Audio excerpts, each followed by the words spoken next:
Good afternoon, everyone, and welcome to today's webcast entitled Greening Vacant Lots. The webcast is sponsored by EPA's Office of Wastewater Management. My name is Caitlin Amron, and I'm with EPA's Green Infrastructure Program. I'll be moderating today's webcast. Thank you very much for joining us. Before we get to our presentations, I'd like to go over a few housekeeping items.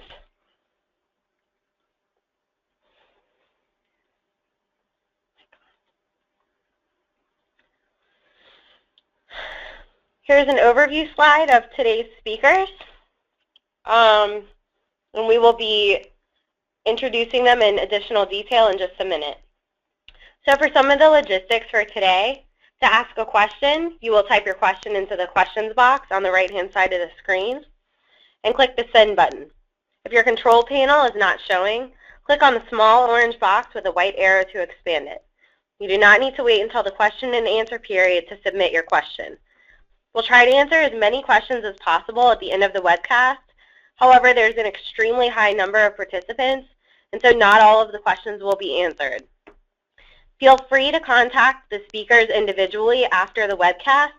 The speaker contact information will be provided at the end of the presentation.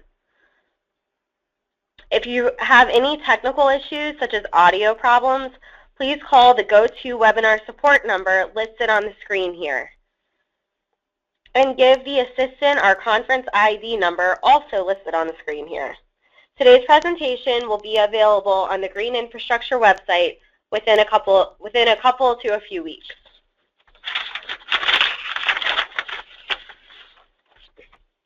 We would also like to remind you that the views and materials presented by our speakers today are their own and do not necessarily reflect those of EPA. In this webcast, speakers from the Cleveland Botanical Garden, the Buffalo Sewer Authority, and the City of Baltimore will highlight greening vacant lot programs and specific landscape treatments that they have used in their communities. These programs and practices utilize vacant lots as sponges to hold and soak in rainwater, which helps to keep local waterways clean. Implementing green infrastructure on vacant lots can also reduce the incidence of combined sewer overflows and the quantity of stormwater that municipal sewer districts treat and manage. By creatively using vacant lots as an asset, these cities are addressing legacy environmental challenges in new ways that create multiple community co-benefits.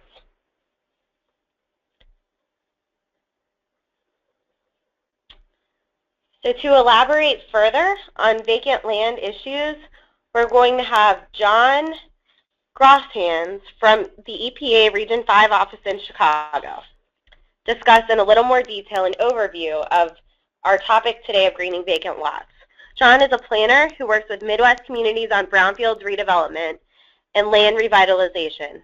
He will highlight a few technical resources available to communities that are interested in pursuing vacant lot greening.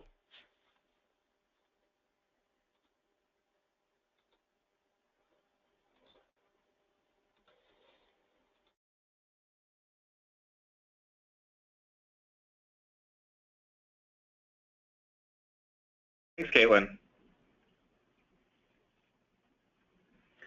Many cities are facing the challenges posed by vacant lots. This is not a new issue, but one that has been more visible since the foreclosure crisis resulted in many abandoned homes and lots. This image shows a typical vacant lot. As you can see, it still presents problems with debris, soil quality, and sightliness.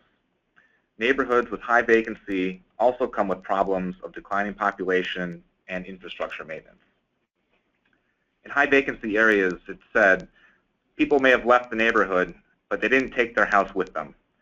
And to my knowledge, they certainly don't mail back a check to the city for the cost of infrastructure upkeep and lawn mowing. Rather than focus on the negative, which we know exists, this webinar will focus on the how, specifically how to take action to tackle this issue. The community examples today are illustrations of how cities are proactively tackling vacant lot issues in multiple ways at the same time. These examples are also no longer just pilots or one-time experiments by a local go-getter. Rather, These examples focus on scaling up solutions to address many vacant lots with a growing suite of green treatments, such as the example from the Northeast Ohio Sewer District on this slide. And environmental considerations are not just about stormwater. Vacant buildings and lots may have a host of other environmental challenges, such as waste, that need to be addressed. And they also come with opportunities or co-benefits: local jobs, neighborhood stabilization, open space, and urban agriculture. Today will be an overview on 3 community approaches to greening vacant lots. If you want additional background on these examples or other communities, feel free to download a new EPA series of case studies on vacant lots available on the National Resource Network website. And finally, as a quick advertisement, an upcoming EPA webinar on Thursday, March 10th will focus on residential demolition and vacant lots. Speakers from the Detroit and Genesee County land banks will discuss how they design their residential demolition programs to include environmentally sensitive approaches that result in additional community benefits. Back to you, Caitlin.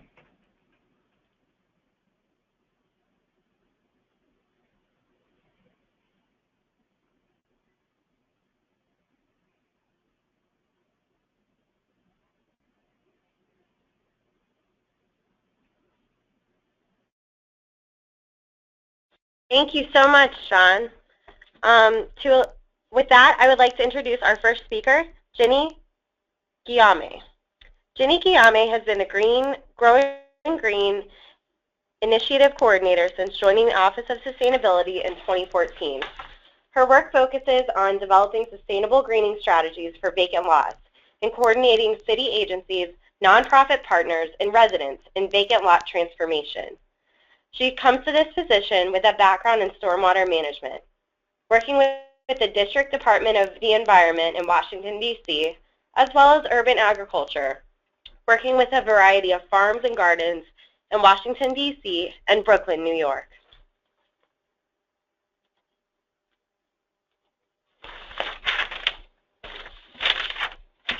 So, Jenny, we're going to move on to you.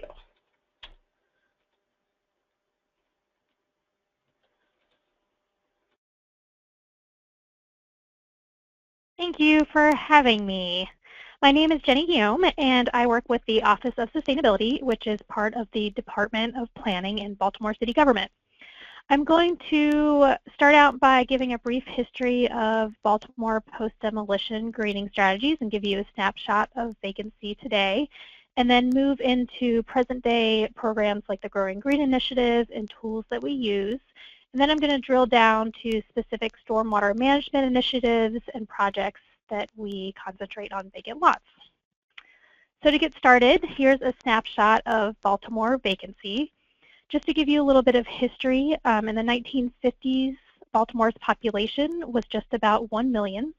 Right now we're about 65% of our peak population at about 630,000 residents. So that has definitely had an effect on our landscape and the amount of vacancy that we see in Baltimore. We have about 30,000 vacant properties. 14,000 of those are vacant lots, which equals roughly about 5,000 acres in vacant lots. Just about 25% are owned by the city. And then, as you can see from the map, the vacant properties are really concentrated in stressed neighborhoods.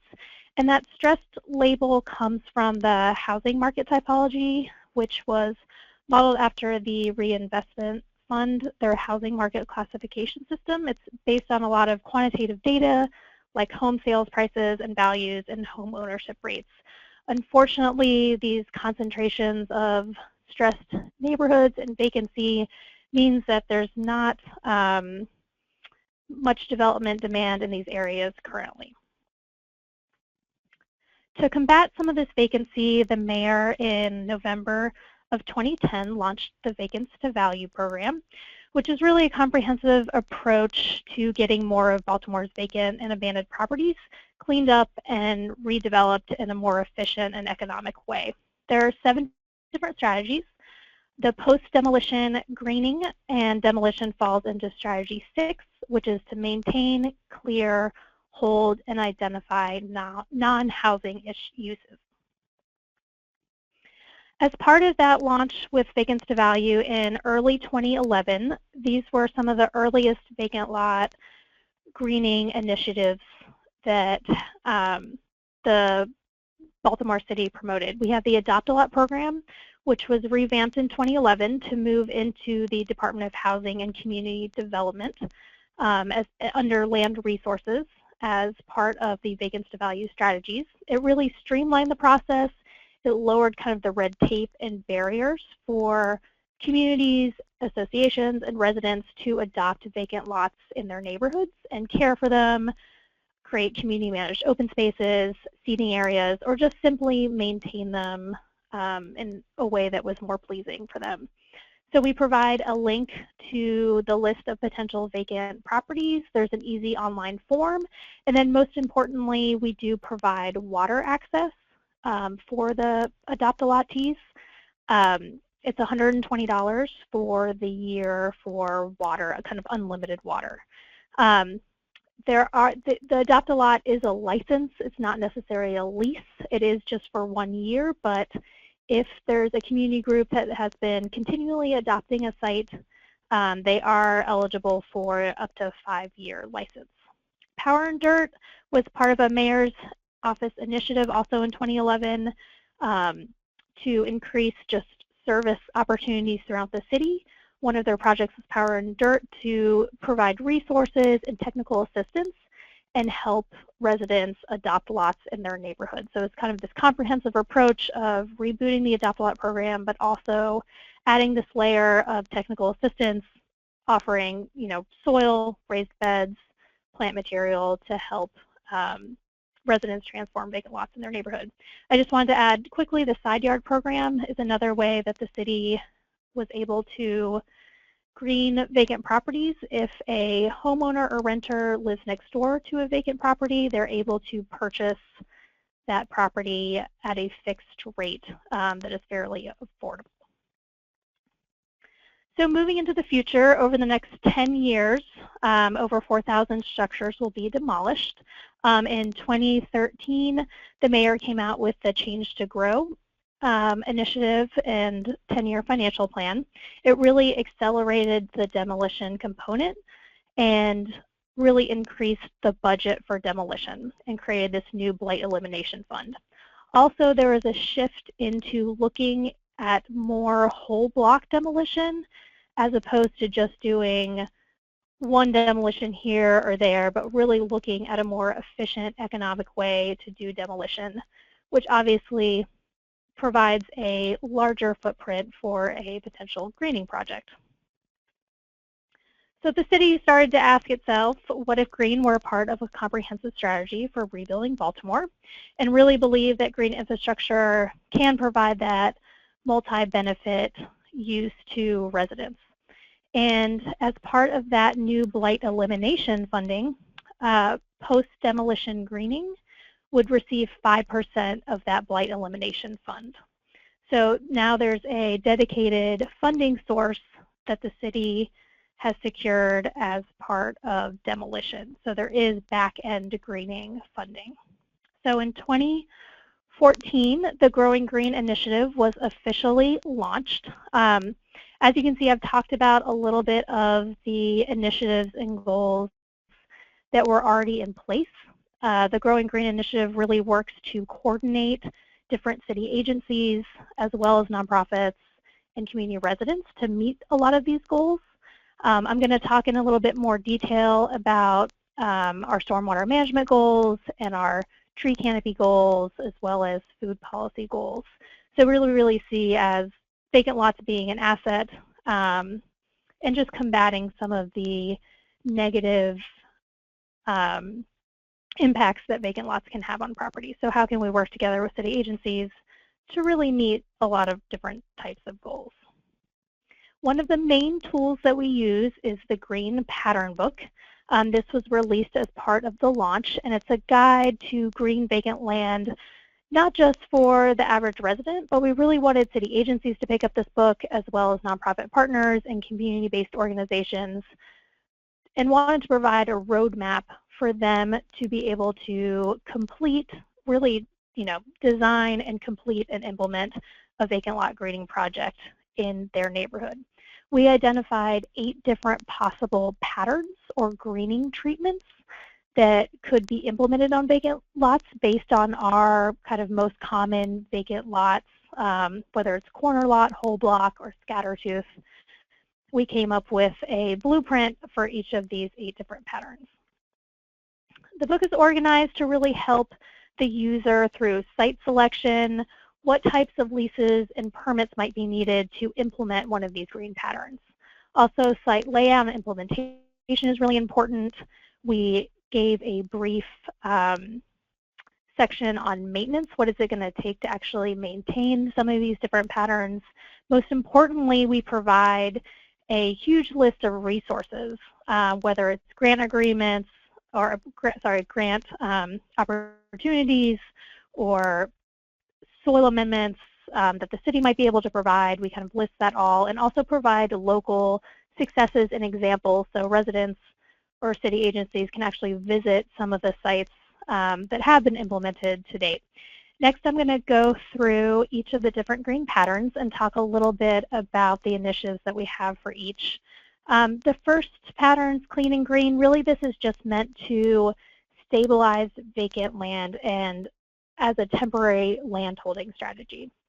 About 75% of our vacant land will be redeveloped one day, we hope. And so we need several different strategies to stabilize this and temporarily activate vacant land. So we don't necessarily, this is really short-term greening use. We wouldn't want to, put a farm on these types of sites. We do have a couple of different programs. We have the Care Lot program, which is modeled after the Genesee Land Bank program, where we provide stipends to community associations and residents in the neighborhood to maintain vacant lots in their neighborhood. We also this year partnered with our arts agency and created a grant program called Lots Alive, where we provide funding for temporary public art on vacant lot sites. So that could range from a site-specific sculpture to a specific art event, but we got some great applications and actually just released the winners. And then, of course, just another way to stabilize property, depending on if there's excessive dumping, we do provide funding for fencing to help stabilize sites. The next pattern is community managed open spaces. So these are really neighborhood spaces that are adopted and created and cared for by community members or organizations. They could range from a seating area to a community garden. And most community managed open spaces go through the Adopt a Lot program, and there are a series of different resources available for communities to get started, kind of growing out of power and dirt. The Parks and People Foundation provides small neighborhood greening grants. The Growing Green Initiative also funds a community organizer position at Parks and People to really engage the community around vacant lot greening and build capacity in neighborhoods that could use organizing around vacant lots and just connecting them to resources. We also have a great nonprofit called Baltimore Green Space, which is our local land trust. And if a site has been in a community managed open space for at least 5 years, has an intentional design, and really meets a list of criteria, it can then be moved into permanent green space. The next green pattern is urban agriculture. So that's really, moving away from community gardens, but really looking at intensive growing of vegetables, herbs, fruits, or flowers. And we have a program through our office called Homegrown Baltimore, where we've identified roughly 35 acres in potential farm sites, and we provide long-term leases, so up to 7-year leases for farmers that qualify under our program.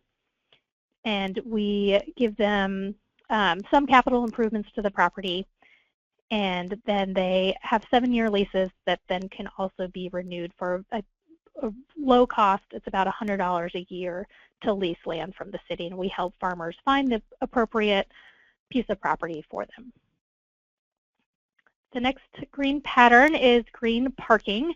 So we pulled green parking out of the general overarching umbrella of stormwater management because we have a lot of inner block parcels where there were row houses on kind of small side streets and alley streets that have been demoed, and there's sometimes a lot of need for parking, especially with our churches, and so we wanted to pull out green parking. It also follows slightly different zoning code than something like a fire retention area would, so we just wanted to make sure that we pulled that out of stormwater management to give a little bit more detail on what it actually takes to put in something like a parking lot. Then we have overarching stormwater management. This could be a rain garden, fire retention areas, grass swales, or removing impervious surface. We work closely with our Department of Public Works that manages our MS4 permit, and I'll be going into a little bit more detail about the different projects that we've explored with them. Urban forests and buffers. We work closely with a mayoral initiative called Tree Baltimore. Out of our Baltimore Department of Recreation and Parks and the Forestry Department, they partner with a number of different nonprofits to plant trees, not just in vacant lots, but also at individual homes or community schools, businesses. But we have started to identify vacant lots that could be buffers, and I'll be talking about a project that's along train tracks where we're going to be planting a series of trees. Then we have neighborhood parks. Neighborhood parks are different than something like a community managed open space.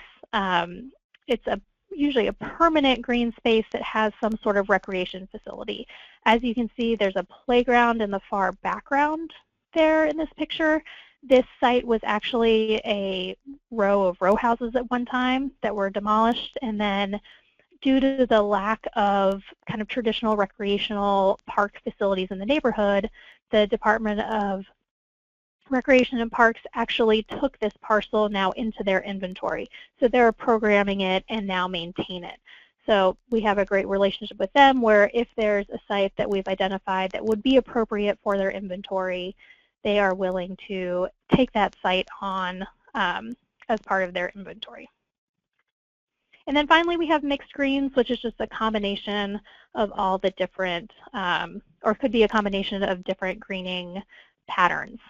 So in this picture, you can see there's green parking in the back. It's porous concrete, and then we have pervious pavers, patio in the center, and then it's planted with trees. There's benches, so it's also a community managed open space as the neighbors kind of maintain the property. So now I'm going to drill down a little bit into how our vacant lot greening relates to our MS4 stormwater mitigation needs and greening strategies. So all city capital and private development projects require stormwater mitigation, and we have an extremely dense urban environment where we have row houses. There's not a lot of space on the parcels for additional stormwater mitigation. So we anticipate that up to 50% of stormwater mitigation needs will need to be accommodated off-site. So we're really looking at vacant lots that could be used as this off-site mitigation, but also provide a green space and also potentially set the stage for future redevelopment opportunities. So to start that, we looked at the potential demolition clusters. When we're looking at whole block, we looked at 80 potential sites and studied them further. The total acreage that we came up with was about 65 acres. And the types of criteria we looked at were drainage area, proximity to storm drains, and slope. So we kind of drilled down deeper, did an internal feasibility study to see what sites we could actually move forward with as stormwater projects. And now I'm going to talk about one specific project. It's the 2400 block of East Eager Street. As you can see in the lower picture is directly adjacent to train tracks. It's actually the Amtrak line that comes through Baltimore, if you're familiar with riding that. So a series of houses were demolished. They will not be redeveloped due to the close proximity of the train tracks there. So we knew it would be a more permanent green space. And our Department of Transportation needed 2 to 3 acres of offsite mitigation for a street and bridge project. So we found them, we coordinated with them and found this appropriate site for them. So the city is in the process of fully acquiring all of the sites. As you can see in that middle picture, we don't quite own all of the different sites yet, but within the next year we will. And then DOT will use mitigation at this site. They're actually going to be removing a large portion of the alleyway. So there's going to be impervious surface removal, and then they're going to be planting between 150 and 200 trees to create this urban forest. And there's actually been a lot of rehabbing of houses across the street by a local CDC. And there's new residents that are really involved in wanting to create this green space. And we're also looking into adding a community garden area also as well with the urban forest area. But it will be most likely maintained by residents in the area. DOT will maintain the trees for 2 to 3 years, but then we're really looking for long-term maintenance for the community to really adopt this space. And then another way that we've explored stormwater management on vacant lots is when we announced the Grow and Green initiative, we also announced a competition where we had $300,000 in funding for designs, and the funding came from the blight elimination funding through the Grow and Green initiative, $100,000, and then $100,000 from stormwater utility fee dollars, and then the EPA provided an additional $100,000. So we really asked nonprofits and community associations to form teams with designers and engineers to come up with vacant lot transformations that had to include a stormwater element. So we wanted to test out the green pattern book to see what communities wanted in their neighborhoods, and really to see how multifunctional green infrastructure could be incorporated into these designs and stormwater management. So 40 sites were pre-selected, but neighbors could also nominate sites. So we also did we had a series of alternative sites that were also part of applications, and 11 teams ended up submitting applications and designs. And I will say that every team had to have some sort of community or neighborhood support. The community or neighborhood didn't necessarily have to be the lead on the project, but we really wanted to see communities and neighborhoods involved in the planning process and the vacant lot transformations in their neighborhood. So the winning designs, we had 6 designs that we funded. The Bridgeview Green Lawn Enhancement Project, that was a site that used to be a former apartment building. So you can see in the picture, the before picture, there is a large area of impervious surface that's actually been removed now. This is a community managed open space. There are several churches in the area as well as a school around the corner. So it's really going to be used as an outdoor classroom and a gathering place for the neighborhood. Below that is Druid Heights Peace Park. This is a corner lot. They actually have a pervious paver patio and walkway system with a series of different rain gardens, but their community need was just a gathering space for the neighborhood. They wanted a prominent space. This is on a corner on a very prominent street and intersection, so this was important to them to have a gathering space for the neighbors. Below that is lots of art. This neighborhood has adopted a series of different vacant lots in their neighborhood, and their focus is really art and putting art in vacant lots. So they actually are taking water from a nearby house, the adjacent house, and running the water through stormwater planters. They're also going to have a rain garden to capture water off the sidewalk. But then in the very back, they have a performance stage. So they really wanted to incorporate greening, but their main focus is providing arts to their community. Up at the top right, we have the Flower Factory, which is a flower farm. And it also, though, includes a bioretention area in the lower left-hand corner. This is on a little bit of a slope, so all the water from that lot and sidewalk drain to that bottom corner.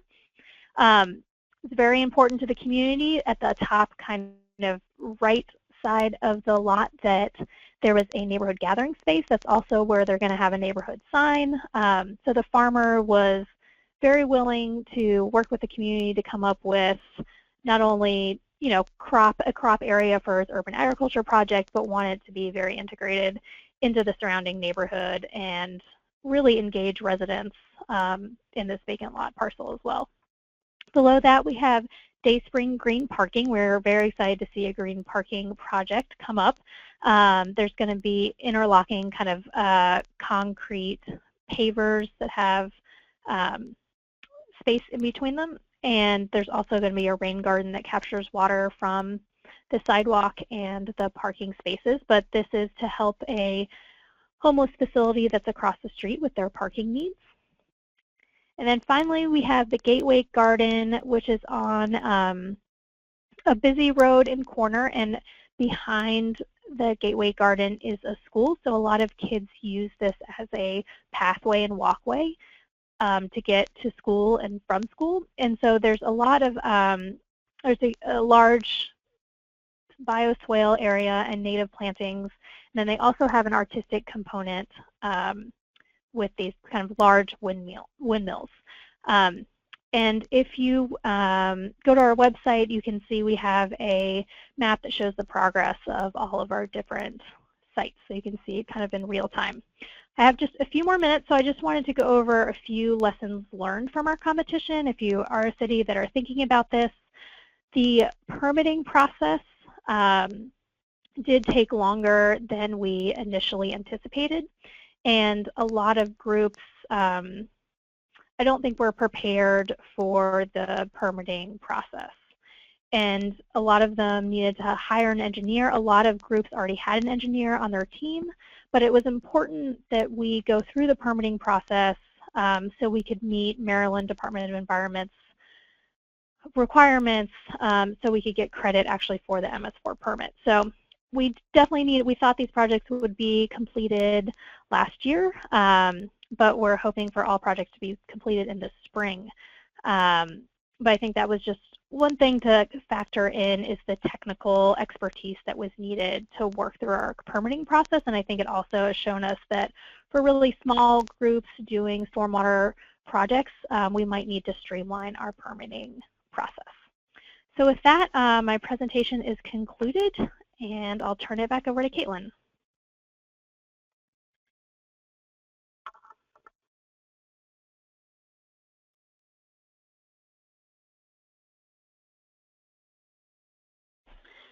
Thank you so much, Jenny. It sounds like Baltimore really is progressive in this area of green infrastructure and greening vacant lots. So it was really interesting to hear about everything that you guys are working on in Baltimore. Before we get to our next speaker, I'd like to send out a poll to the audience to see how many people are viewing the webinar today. So I'm going to run a poll. If you all could please click on the poll and answer the question of how many people are viewing this webinar today.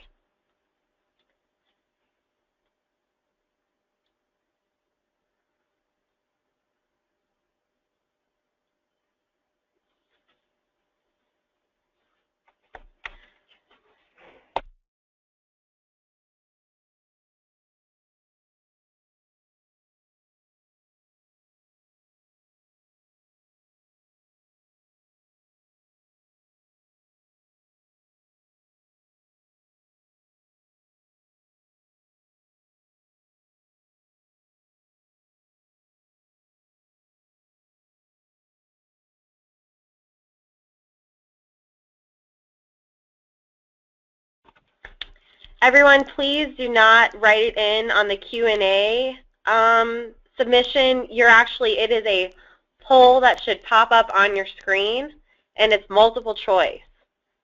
So you have the ability to choose just me, 2 to 5 people, 6 to 10, or 11 to 19, or more than 20. Should not be typing it into the question and answer box.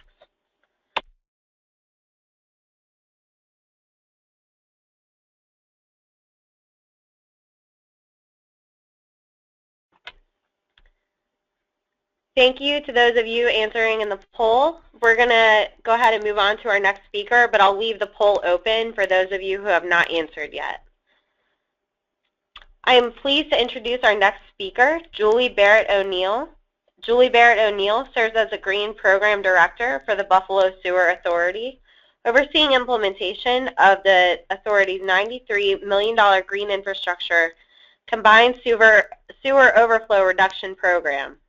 Prior to joining the Buffalo Sewer Authority in 2012, Julie served as the Executive Director and Riverkeeper for the Buffalo Niagara Riverkeeper, the WNY region's largest nonprofit water advocacy organization.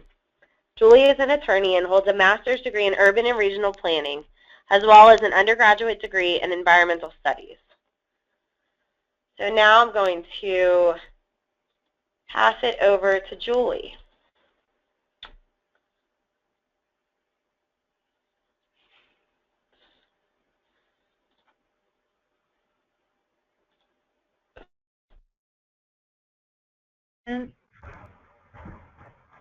Whoop, says I'm still muted.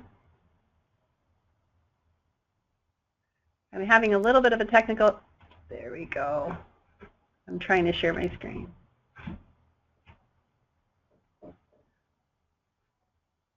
I'm going to send a message quickly because I'm having a technical difficulty.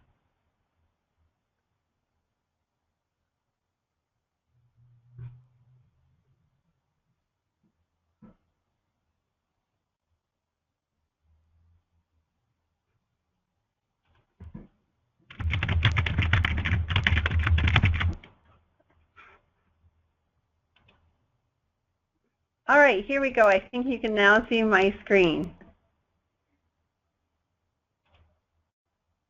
My name is Julie O'Neill, as she mentioned, and I want to thank EPA for both organizing this webinar as well as what has been a long-standing relationship in looking at how we can green vacant lots within the city of Buffalo.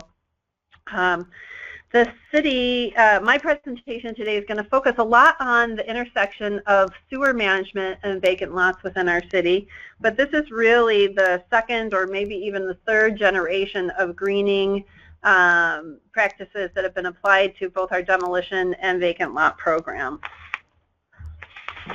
So Buffalo's current green infrastructure program is really driven by our combined sewer overflow compliance. In 2014, we entered into a consent agreement with the US EPA and our New York State regulators to dramatically reduce the volume of combined sewer overflow to each local waterway. We're going to be decreasing combined sewer overflows by 73% and going from 1.89 billion gallons per year to just over 504 million gallons per year. We will, at the end of our program, have an overall CSO capture rate of 97%. 42% of the city's CSOs will not fire at all during a typical rainfall year after our compliance is completed, and roughly 50% will fire less than 6 times per year. We have one outfall that's a strange outlier, and that outfall will fire more than the regulated 6 times. But our compliance is really targeted at the number of CSO events that happen and trigger into local waterways. As you can see, so this slide is really an overflow of what precipitation looks like in a typical year in Buffalo. 61 of 69 of our typical rainfall events, or 88%, I'm sorry, not events, but of our overflow events, actually are triggered by rainfall events of 1 inch or less, with the remaining really happening the remaining 8 events really happening from 1 inch to 2 inches. And this is important because vacant lots are particularly helpful in that context. Currently, the city is approximately 55% impervious, so just if you look at the diagram in the lower left, which is from EPA, about 30% of our runoff is flowing directly into our CSO system, and we're intercepting pretty much all of that groundwater flow as it goes through. When we implement our green infrastructure program, we'll be reducing imperviousness by another 5%. We don't count private stormwater management against this program, but we expect overall city imperviousness to drop even further, or I should say on-site stormwater management. So this slide is actually showing the slide on the left shows you the city of Buffalo. It's about 42 square miles. And much like Baltimore, but on a slightly smaller scale, we are currently at about 40% of our historic high population of 500,000. Our long-term goal for the city is to manage the stormwater outflow flow from between 1,315 acres and 1,600 acres of impervious surface runoff. It's not uniform throughout our city. The image on the left shows areas where we're intending to concentrate our CSO management efforts from a green infrastructure perspective, with the pink areas having the highest level of green infrastructure intervention and backing down through 20% and 10% accordingly. When we translate that, our typical year storm over that acreage, we expect to be managing about 1.28 billion gallons of stormwater every year as part of our CSO management approach. This could increase over time as we evaluate whether or not we can reduce additional gray traditional stormwater infrastructure practices and or CSO controls in lieu by exchanging green infrastructure practices. We have submitted the first of 4 5-year green infrastructure plans to the EPA, understanding that opportunities for green infrastructure arise in fairly short time frames, but that likely we need 5-year planning horizons to implement a project at the municipal scale. Our first 5-year plan is really focused on green streets and vacant lot management. And for today's purposes, we don't have any of our glossy green street projects, but there's a good portfolio of city efforts to introduce stormwater practices through our Department of Public Works. But for today's purposes, we'll concentrate on this map, which is really looking at the number of demolitions that have taken place within the city of Buffalo since our 2010 or 2001 most recent model calibration effort. I'm not certain how many of the listeners are familiar with combined sewer overflow management, but the city has a SWIM model, an EPA SWIM model for our sewer collection system. And the last time that was calibrated was in 2001. We're just preparing to do another major calibration effort going forward.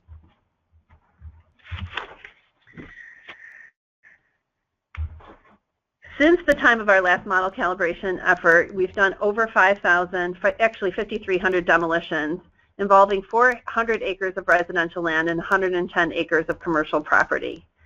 We estimate that those parcels were between 65% and some more nuanced numbers because of the commercial properties in terms of imperviousness from rooftops and parking spaces, to estimate that approximately 353 acres of impervious surface have been removed since that last model calibration effort. And it's not a small activity. The city has spent millions of dollars removing structures throughout the east side of the city of Buffalo, and in doing so, restoring a lot of traditional stormwater flow into the natural hydrologic cycle. This is actually an image from a neighborhood I used to play in as a kid, where every single one of those green lots would have been occupied by a house at the same density that you'll see in the lower central portion of the photo.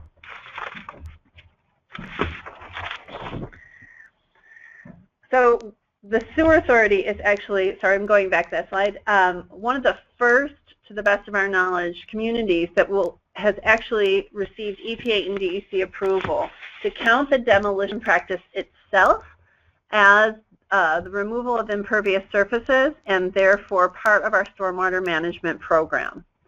In doing that, we entered the value of those parcels, the acreage, and the calculated stormwater reduction value into our SWIM model and have used that to calculate related benefits. And going forward, our compliance obligation really involves doing post-construction monitoring in a qualitative way. So as we look at each of these structures, confirming that all impervious surfaces have been removed, confirming the site was graded properly and there are no drainage issues, confirming the vegetation has been established. We don't have, the traditional demolition program didn't include any overseeding, and typically lots were left barren, and that no major trash dumping has occurred on site. As part of our first 5-year compliance effort, we are going out to inspect the 5,000 demolitions that have occurred previously within the city. To facilitate that process, we worked with EPA and their technical assistance program to develop a tablet-based application and partnered with the University at Buffalo to deploy that out in the field. It's gathering a fair number of data points for us to better understand our vacant lot system in the City of Buffalo for the sites that were actually demolished as well as the adjoining sites. I don't have a slide for this, but there it is, never mind. The second part of our compliance also involves making sure that institutional controls are in place to make sure that that stormwater value from the demolition process isn't lost if the city is able to sell those properties and or see redevelopment on site. This involves us having a tracking system within the city's property management system to ensure that sites are tagged as having stormwater management benefits that need to be preserved in the city's real estate sale process. Very often when someone comes in to purchase a piece of city land, they'll ask that that site be preserved as open space or parkland, and that becomes a deed restriction on that site. We also require, if that site moves from open space into new development, that they manage all of that stormwater on site if it's a 1/4 acre or more, and most of our lots will qualify for that size. We have done some small greening projects that have been more proactive, including a recent effort to resculpt vacant lots within an urban commercial corridor and use a low to no grow grass mixture. And we've also partnered with a community organization as well as named Push Buffalo, as well as Grassroots Gardens, to introduce community gardening on vacant lots. This is an early photo showing a project that will take stormwater runoff from 4 sites. But those projects have largely been driven by the nonprofit sector and is not an active and formal component of the Sewer Authority's long-term control plan. Instead, we are fairly low tech and fairly low cost as we go forward in our green infrastructure as part of sewer compliance. Moving forward, we're looking at 2 important opportunities to continue to help bring down the city's operational costs for abandoned vacant lots, as well as the opportunity to gather better data regarding post-demolition vacant lot stormwater performance for both our agency compliance effort and our model calibration.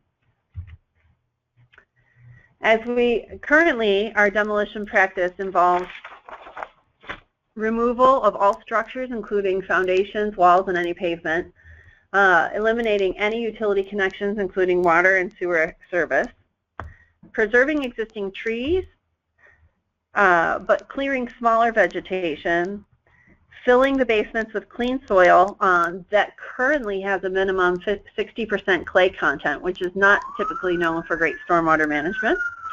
The lots are finished graded toward the sidewalk, and typically deep-rooted weed species such as goldenrod goldenrod, ragweed, and chicory colonize the site within 1 to 2 field seasons. We've been doing demolition a long time, and this approach has been fairly cost-effective, particularly since the city spent a very large amount of money dealing with asbestos remediation on our sites prior to demolition. We're currently in the about ready to begin in the second season of a pilot project which will green that demolition process.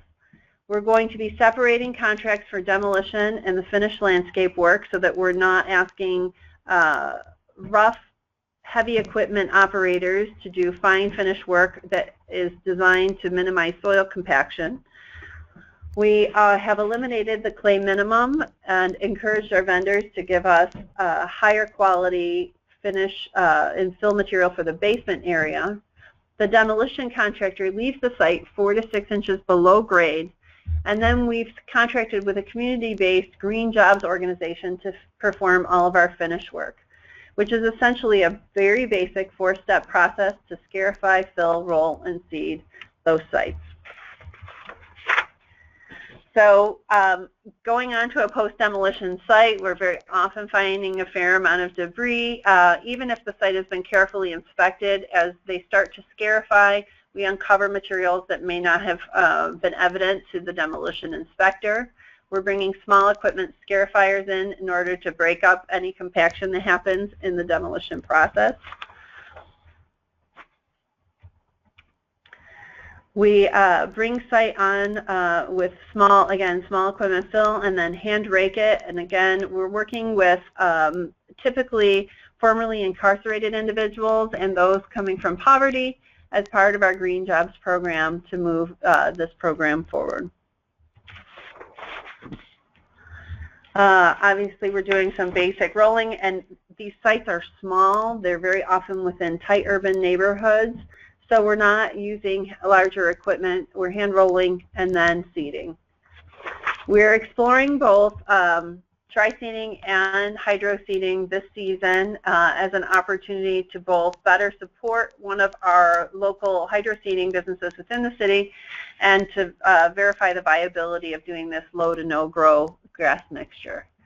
The grass mixture that we've selected for this project needs mowing only once to twice per year, which is really important in a city like Buffalo, where typically we'll go from fairly wet periods of time, that early spring where lawns aren't doing a lot, to a number of fairly difficult press stories in early June where the grass is just shot up, and when 5,000 lots all of a sudden grow really tall grass, it's very difficult for the Department of Public Works to keep up.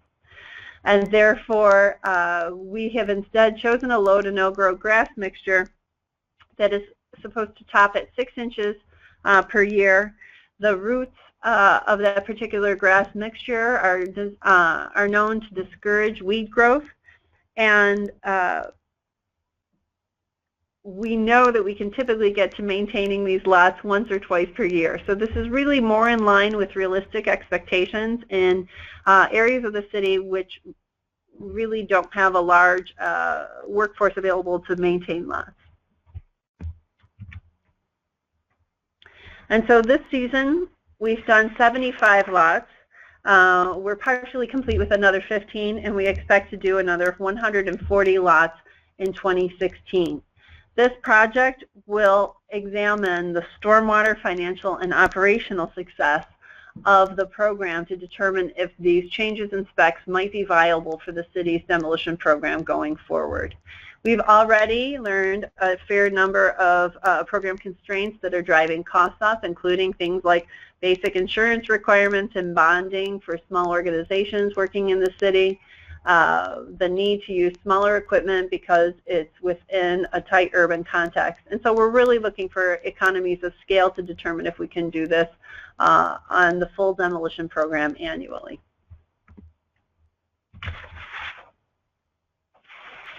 Our other major component in terms of greening lots 2.0 within the city is to really look at whether or not we can introduce quantitative measures in our vacant lot inspections.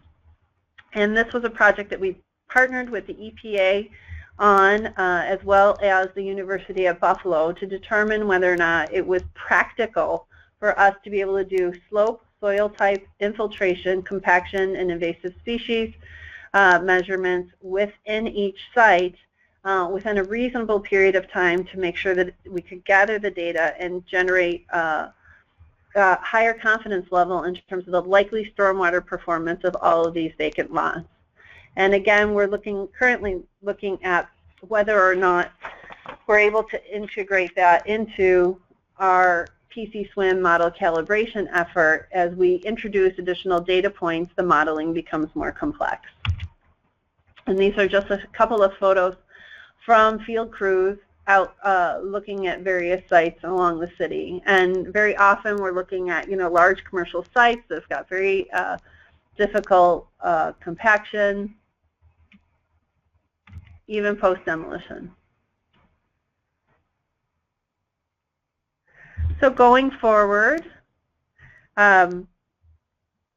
we will be working to continue our traditional demolition program, less the minimum clay content, in order to maximize our stormwater management. We are doing ongoing qualitative inspection of the 5,000 demolitions. We're doing 140 more green demolitions, and we're really learning a lot from the next field season as to whether or not we'll be able to integrate the quantitative vacant lot information into our model calibration effort. And finally, working much more as well to be able to report out and share this data among a number of communities. We've been very fortunate through EPA and through many of the Great Lakes cities that we've been able to share data on vacant lot management and stormwater with partners such as our next speaker. So with that, I'm going to hand things off. I think our contact information is available at the end of the presentation. Thank you.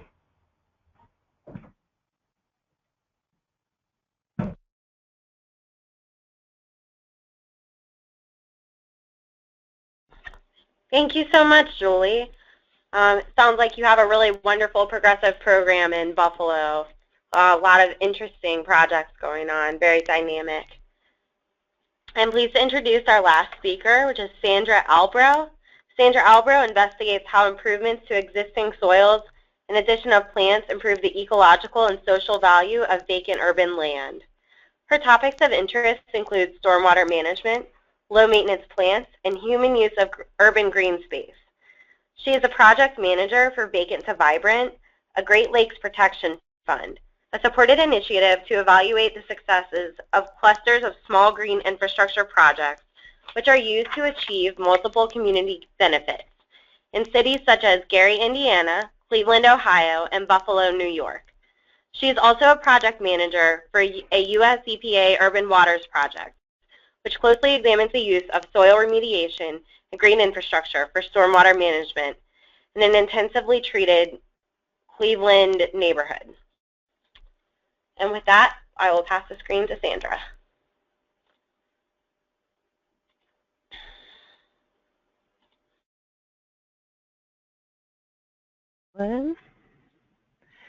Thank you for that. My name is Sandra Albro. I'm a research associate at Cleveland Botanical Garden. And because people tend to ask how a botanical garden got involved in vacant land work, I just want to give a quick history. 20 years ago, Cleveland Botanical Garden began an urban agriculture work study program called Green Core. This program harkens back to our work in victory gardens and to other community-based initiatives that we have to improve people's lives through plants. Through our experiences in turning vacant lots into urban farms through Green Core, the garden has come to learn about various aspects of vacant land use. And this has led to other questions about how plant and soil improvements to vacant lots might stabilize and improve the ecology of struggling neighborhoods in Cleveland and elsewhere.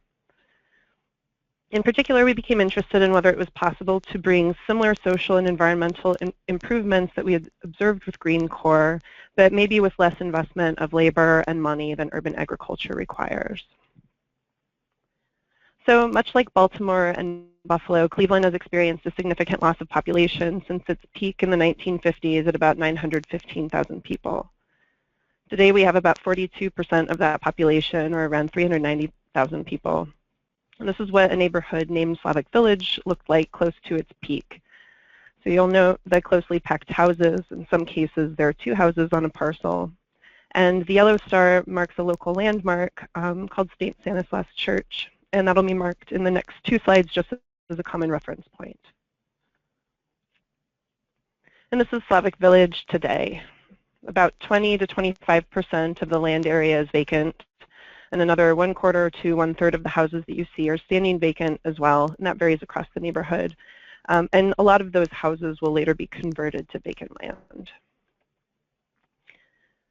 So this is another shot of Slavic Village, again with St. Stanislaus Church marked, and here the vacant land is highlighted in green. So you'll see some large areas of vacancy, but for the most part, vacant parcels tend to be small and scattered. So when a lot of folks hear about vacant land in post-industrial cities, they envision large vacant areas like you hopefully see on your screen now. This shot was taken on Cleveland's Near East Side, where vacancy rates tend to be highest. But in reality, most of the areas with significant vacancy tend to have more of a gap tooth appearance, we call it, where there are vacant lots that are interspersed with occupied and standing abandoned houses. On the ground, this gap tooth vacancy looks like this typical vacant lot, where you tend to see overgrown vegetation, various other things, flanked by houses in various states of occupancy and abandonment. So in total, Cleveland has almost 4,000 acres of vacant land, and in the side vacancy is shown by dark red polygons. Overlaying on the vacancy are watersheds that will continue to have a high combined sewer overflow volume after our local sewer authority enacts its planned gray infrastructure updates. The watersheds in yellow and red will have the highest CS volume after these updates. And you'll notice that these watersheds have quite a bit of vacant land located within them, which presents an opportunity for green infrastructure on vacant lots to help mitigate CSO. A large majority, say 85 to 95% in Cleveland and some other cities that we've looked at, have vacant land that is smaller in size, even when you aggregate adjacent vacant parcels. So they tend to be either less than a ½ acre in size or fewer than 3 adjacent lots. In this figure, this type of small, discontiguous vacancy is highlighted in red. So these are less than a ½ acre in size or fewer than 3 adjacent parcels. And so although the large blue areas stand out visually, this volume of red vacant land is much higher and tends to be zoned commercial or residential instead of industrial, which means that it can also be a bit easier to use for green infrastructure. So this type of vacancy is the focus of both of the projects that I'll discuss today. It can be more challenging to utilize, but it also presents an opportunity to put GI in close contact with residents, which can make use of difficult, unproductive spaces and also help maximize some of the social benefits that we think can come from green infrastructure. So along these lines, I'll talk about 2 projects that examine GI on these types of vacancy. The first of these projects was supported in part by US EPA Urban Water Small Grant. It's a collaborative project among several federal, state, and local partners, and I know many of them are on the webcast today, so hi everyone. Our project's located in an area of Slavic Village neighborhood that that's the neighborhood I showed earlier. So here you can see our green infrastructure parcels in green, as well as parcels that have been put into bioretention by the Northeast Ohio Regional Sewer District, and those are in yellow. We also have a group of untreated parcels that will be used for comparison, which are orange. And in the study area, we have sewers, the blue and red lines, that drain the entire project area. And under the Union Avenue interceptor there, we have 2 in-pipe monitoring points from which we'll monitor flow upstream and downstream of the project area. In each of our 8 treatment parcels, we've done regrading to keep stormwater on site, as well as some minor improvements to soils and plant cover.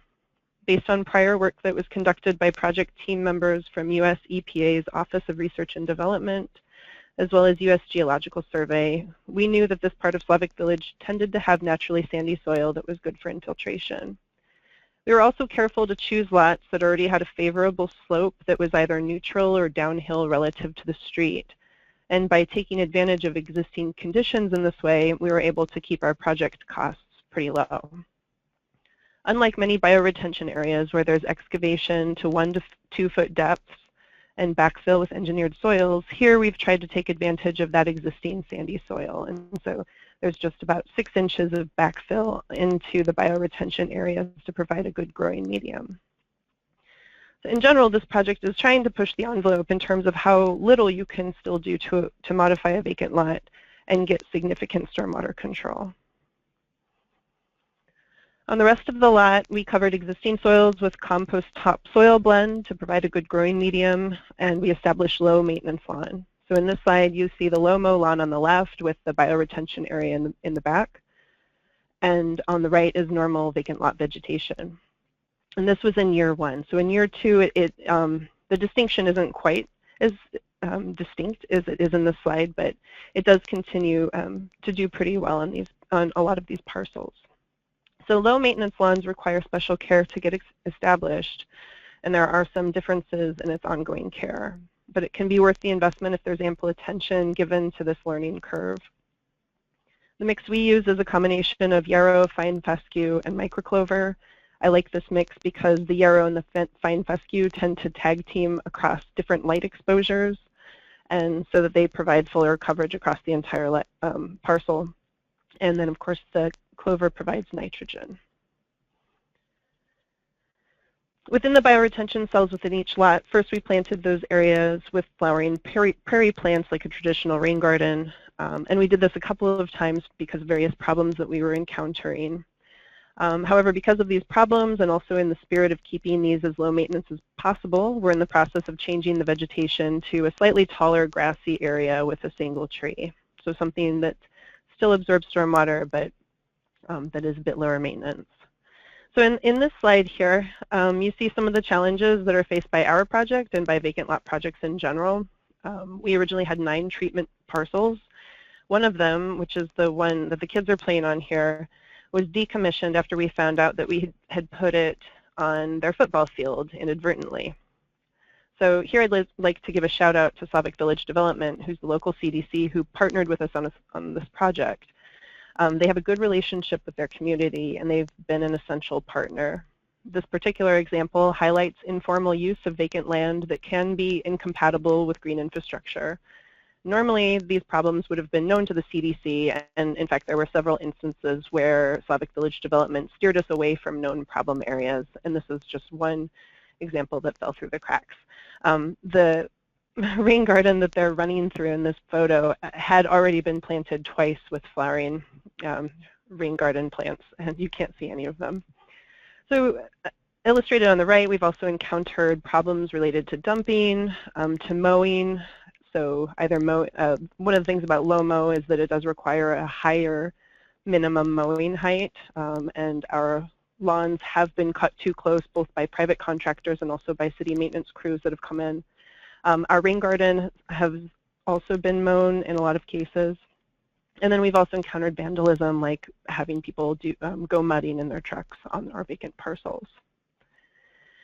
So the challenge is to meet some standard for appearance while also trying to battle these various challenges that we encounter. And it's just a constant balancing act.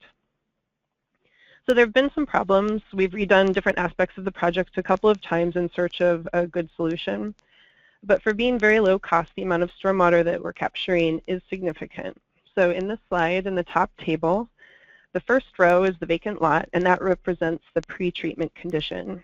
The numbers that are given are in millions of gallons of stormwater, either per year for the first 3 columns or per storm event in the last column. So in the pre-treatment condition, these vacant lots were capturing about we're generating about 600,000 gallons of runoff per year. So with the addition of the bioretention cells and the regrading that we did, the lots now produce about 225 to 250,000 gallons of runoff per year, and that's in the middle row of that top table.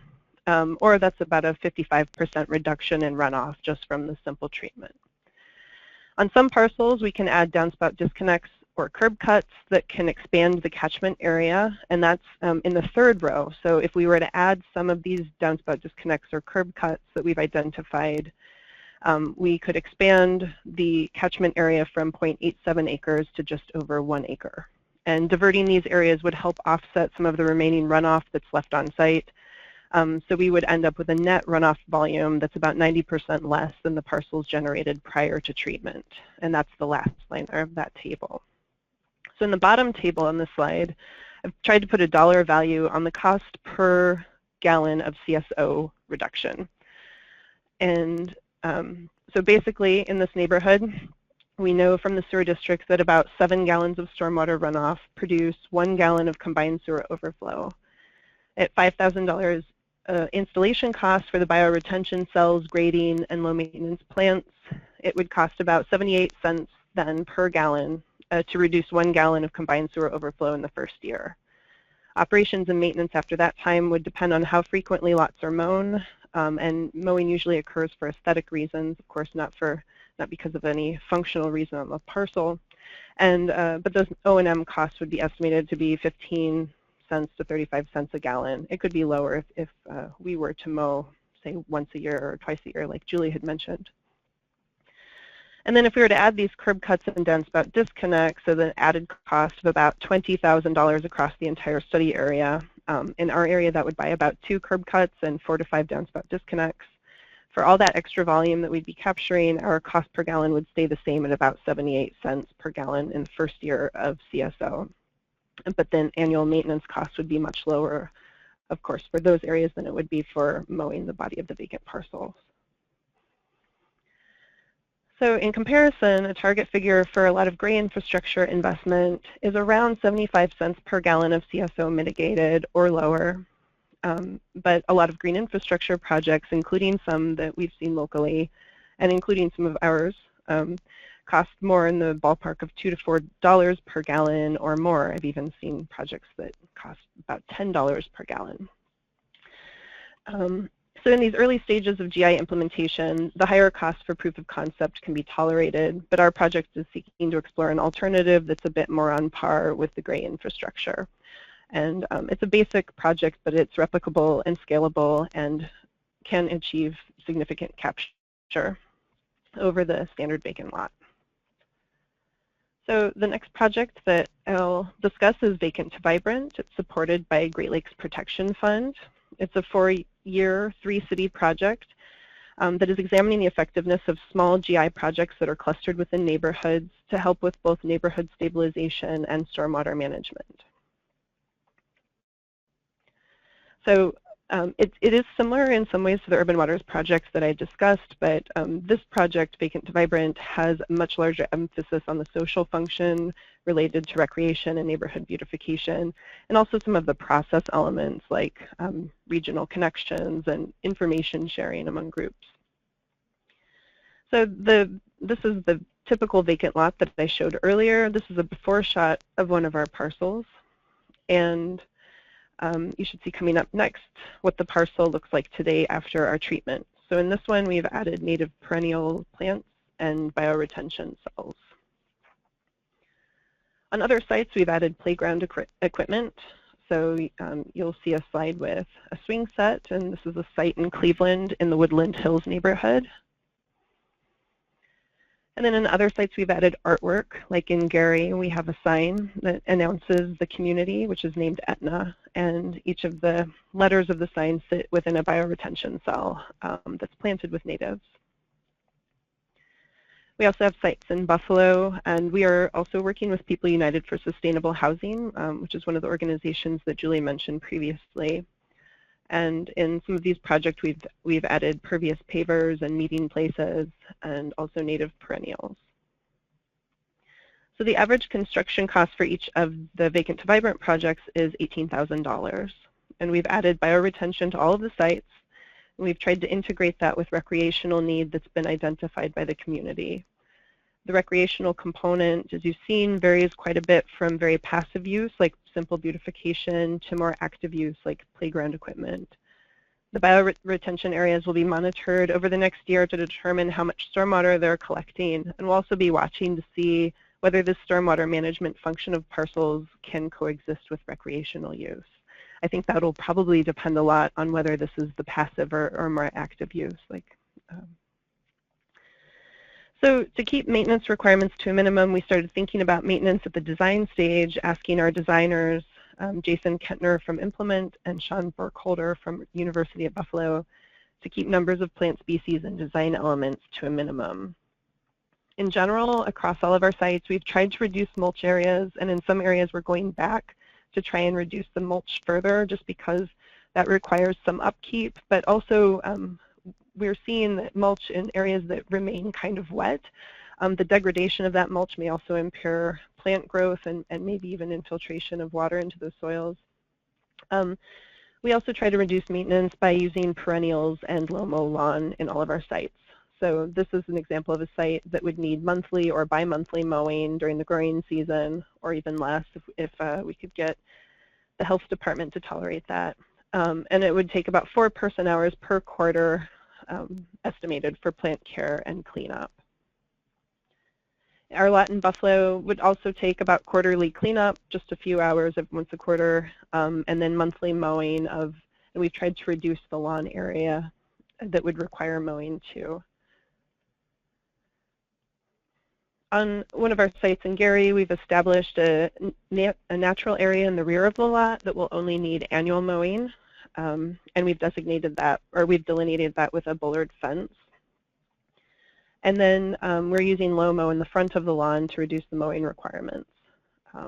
This shows that the example at the top of Reimagining Cleveland shows another example of a local project where I've seen this combination of a naturalized area paired with a manicured strip or a fence to work well aesthetically. So the fence or the manicured area kind of makes it still look cared for, but overall the site has pretty reduced maintenance. One of the challenges, though, to these projects is that these naturalized areas still tend to get mown too frequently or at the wrong time of year, sometimes in response to complaints by neighbors who just don't like that aesthetic in their neighborhoods, or by vacant lot maintenance crews who just mow a lot of things.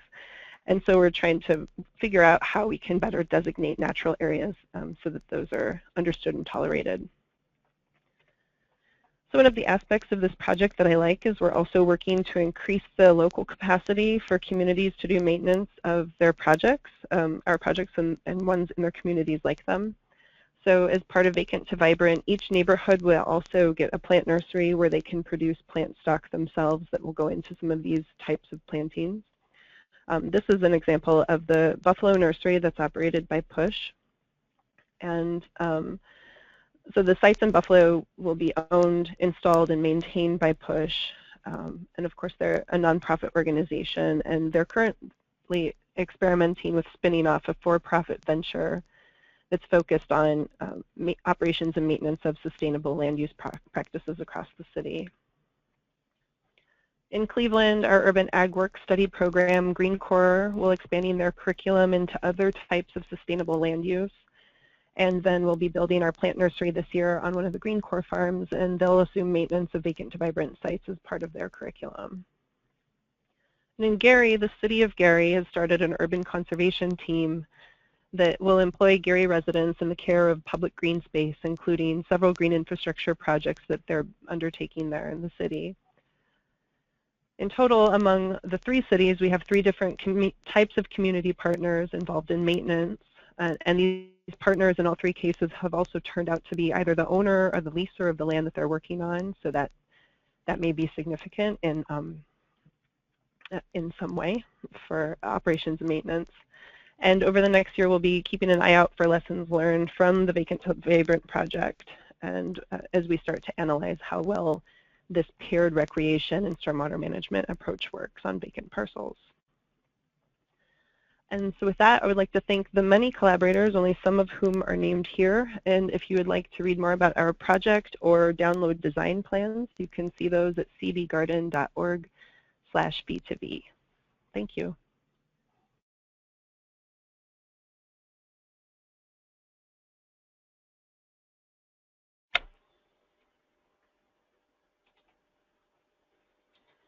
Thank you so much, Sandra.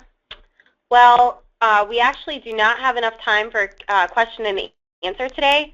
There was one question that was very popular that I'd like to respond to, and that was for Julie's presentation related to buffalo.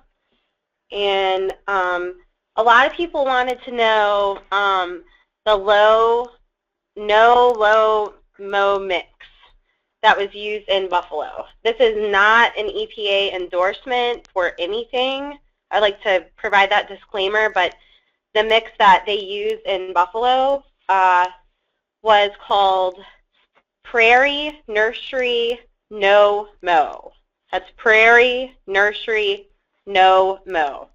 And all of the questions that were asked today, a lot of very good questions, will be provided to the appropriate speakers. So if the speakers choose to respond, you may get a response individually. I am sorry that we've run out of time today. There was a lot of good information from all of our speakers. Thank you, everyone. So I think that about wraps it up. You can see on my screen each presenter's contact information. Today's presentation will be available on EPA's Green Infrastructure website, as I mentioned earlier. And this is our website that gives all of our information regarding webcasts, current and future webcasts. Our next webcast is planned for April of 2016. And as the year progresses, we will post our additional webcasts planned for 2016. So with that, we'd like to thank you for joining us. And, oh, people are saying we can't see the screen.